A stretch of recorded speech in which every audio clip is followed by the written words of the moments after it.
안녕하세요. 여러분 백영기 목사입니다. 오늘 여러분들과 함께 사무엘하 3장 살펴보도록 하겠습니다. 사무엘하 3장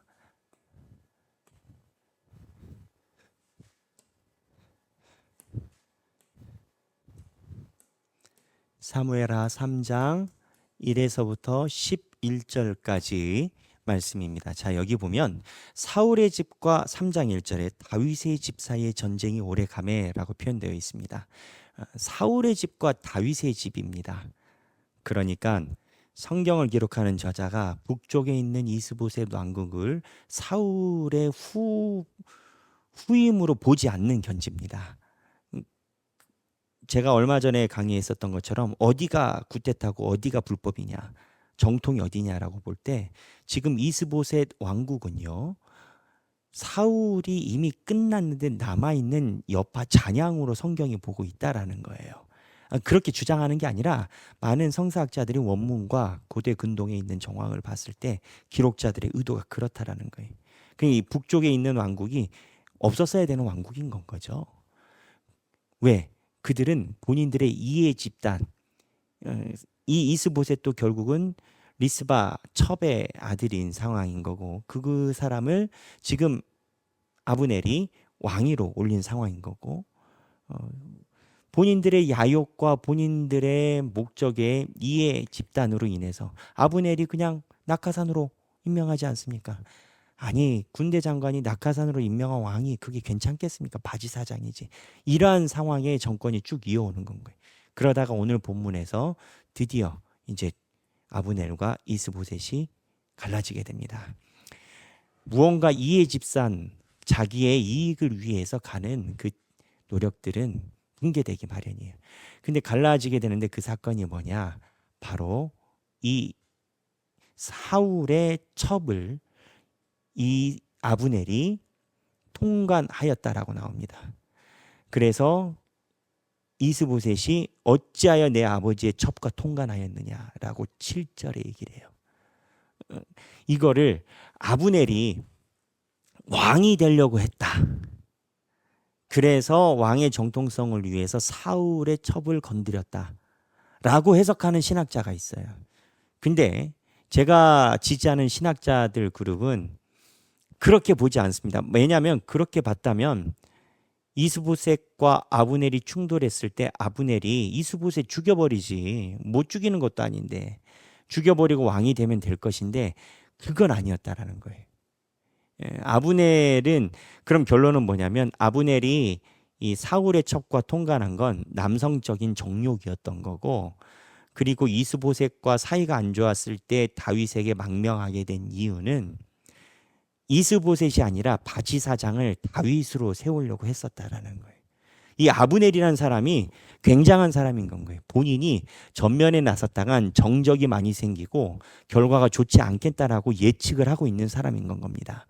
그래서 그거는 지금 피하려고 하는 건 거예요. 그리고 자기가 뒤에서 주물락주물락은 하려고 하는 사람인 거예요. 어디를 가나 꼭 이런 사람이 있어요. 그래서 경찰서 가보면은 살인자를 놓고 내가 살인했다, 내가 죽였어 라고 하면 거기서 안 끝나잖아요. 조폭들이 와가지고 살인을 했어. 그럼 경찰서 오면 그 조폭들이 자기 죄를 부인하지 않아요. 영화 같은 데 보면 인정해요. 내가 죽였다. 그럼 거기서 안 끝나요. 형사들이. 너 그래 누가 시켰어? 이거를 꼭 물어보잖아요. 그러면 이제 조폭들이 영화에서 주로 어떻게 하냐면 내가 죽였다니까. 내가 죽였다니까. 기분 나빠서 죽였다. 자기가 뒤집어 쓰려고 해요. 근데 경찰들 입장에서는 이 사람이 죽인 거는 맞는데 뒤에서 사주한 배우를 척결하지 않으면 이 범죄는 계속 일어나거든요. 그러니까 소위 그 배우를 찾아내고 죄명이 따로 있어요. 살인교사예요. 살인교사죄는 살인자와 거의 준할 정도로, 아니 어쩔 때는 더 심하게 재판 형벌이 나오곤 하더라고요. 아브넬은 이 교사, 살인, 그러니까 정치 교사를 이스보셋에서 다윗으로 지금 갈아치고 싶은 건 거예요. 안 그랬으면 이스보셋 쳐버렸지. 근데 이스보셋을 치고 아브넬이 왕이 됐다면 이미 다윗에게 전세가 기울어 가던 상황이라는 겁니다. 5년 6개월이 됐을 때 다윗이 갈수록 강하여지고 3장 1절에 다윗은 점점 강하여 가고 사울의 집은 점점 약하여 가니라. 그렇게 분열하는 사울의 집안이 얼마나 오래 가겠어요. 그러니까는 똑똑한 아브넬 입장에 이스보셋 죽이고 왕 되는 게 의미가 없어요. 우리 희망이 안 보여. 희망이 안 보여. 쓰러져 가고 있어요. 그러니 차라리 이거를 가지고 다윗에게 던져버리고 다윗 밑에서 2인자 하다가 다윗을 컨트롤하는, 처음엔 2인자로 시작하겠지만 사울한테 그랬던 것처럼 다윗을 뒤에서 살살살 컨트롤하려는 야욕을 가지고 있는 거예요. 이러고 아브넬이 온 건 거예요. 그러고 나서 이제 3장 1절에서부터 11절까지 이 얘기가 쭉 나오는데 중간에 다윗의 아들들 이야기가 나옵니다. 다윗의 아들들 이야기가 나오는데 여기에 특이한 게 있어요. 자, 보면은 3장 2절에 보면 큰아들이 누구예요? 헤브론에서 아들을 낳았으니 맏아들은 암논이라. 이스라엘 여인 아히노음의 소생이요. 이제 암논이라고 나옵니다. 이 암논은 나중에 압살롬의 누이 다말을 통간해가지고 화가 나서 압살롬이 죽여버린 형입니다. 큰형. 이 암놈이 있고 둘째는 길랍이라 나발의 아내 아비가일의 소생이라는 거예요. 아비가일이 누굽니까? 나발. 생각나죠? 사무엘상에서 양 돌봐줬는데 좀 달라 했더니 안 준다. 욕보여서 다윗이 죽이러 가려고 했는데 이 사람이 나와서 중지한 사람. 그 나발의 둘째. 셋째가 압살롬이고요.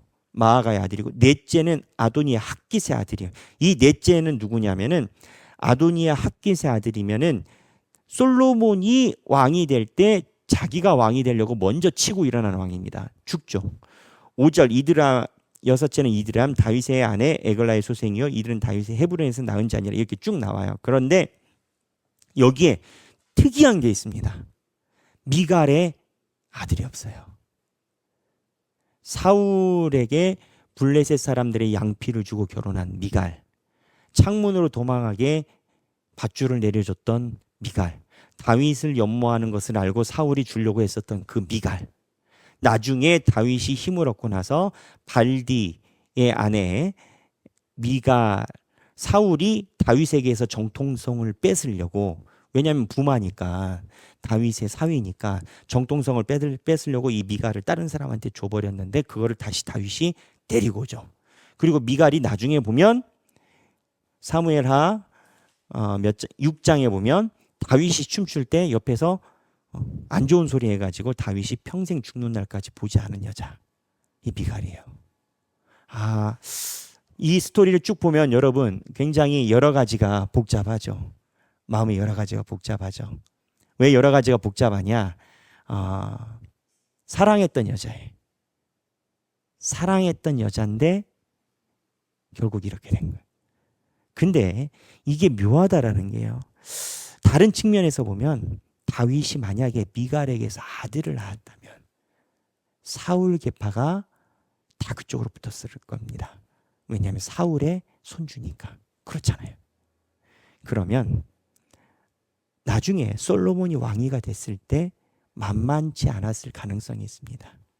우리가 볼 때는 이게 안타까운 역사인지 모르지만 하나님은 다윗의 집안이 쭉 이어가는 계획을 하고 계신 거예요. 무슨 계획? 사울의 집안이 완벽하게 사라져가는 과정을 갖고 계신 겁니다.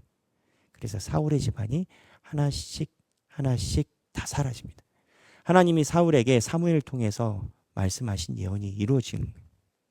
다윗과 부부가 됐는데도 아이가 생기지 않음이 성경을 이야기를 하고 있어요. 그래서 이러한 하나님의 섭리가 우리 안에도 있을 수 있다. 안 좋은 일이지만 하나님이 우리를 위해서 계획하시는 일이 있다라는 것을 우리는 또 알아야 돼요. 오늘 생각하기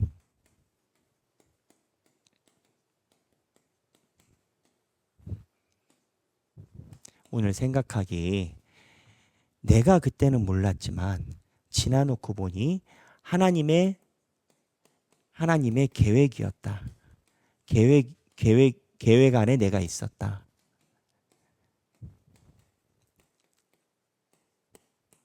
뭐 이런 고백이 있을 수 있습니다. 그때 내가 직장 다닐 때 무언가를 내가 해줘야 되는 입장이었다. 그런데 기도를 하는데 내가 도장을 찍으면 안 될 것 같다라는 신념이 많이 들었다. 결국 나는 도장을 찍지 않았다. 근데 지나놓고 보니 그때 일을 했었던 사람들이 집단으로 범죄자가 되고 나는 살게 됐다라는지, 이런 하나님의 계획 안에 있었다라는 그러한 본인의 인생이 있으시다면, 없는데 쓰실 필요는 없고요. 있으시다면 한번 나눠보시면 좋겠습니다. 그래서 오늘 보면 다윗의 아들들의 미갈이 등장하지 않음, 그리고 이스보셋과 아브넬이 드디어 파국으로 가는 이 사건을 보시면서 하나님의 음성에 귀 기울이시는 여러분 되시길 바랍니다. 3장 1절부터 11절입니다. 감사합니다.